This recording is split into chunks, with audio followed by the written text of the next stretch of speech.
Bwana mdogo unamuona kwenye hii video alikuwa na bahati ambayo amezaliwa nayo.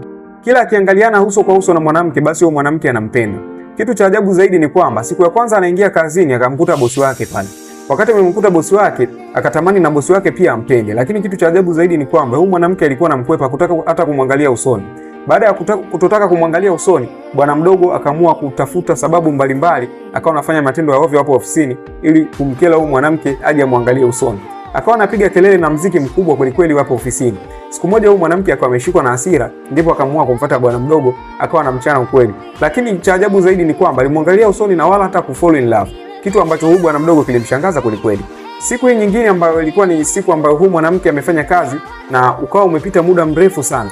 Umepita muda mrefu, maana yake amefanya kazi hadi masaa ya kazi yamepita, akawa amebaki ofisini mwenyewe. Baada ya kubaki ofisini mwenyewe, kuna video ambazo alikuwa anaziangalia. Sasa hizo video ikapelekea hisia zake kupanda.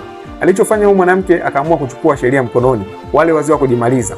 Wakati anaendelea kujimaliza bwana mdogo kumbe alikuwa hajaondoka, naye bado yuko ofisini. Alichokifanya akamrekodi na kupiga picha wakati huyu mwanamke akiwa anaendelea kufanya matukio hayo ambayo yalikuwa ni kujimaliza, yani mambo ya hovyo kweli kweli. Baada ya kufanya hivyo, kesho yake huyu bwana mdogo akawa amemuita huyu mwanamke ambaye ni bosi wake, anataka kumuonyesha zile picha na zile video. Unahisi nini ambacho kitatokea baada ya huyu mwanamke kuona hizo picha na hizo video? Vipi, bwana mdogo atamuini huyu mwanamke ama hatoweza? See you next time. Hakikisha umenifollow ili kupata muendelezo wa video hii. See you next time.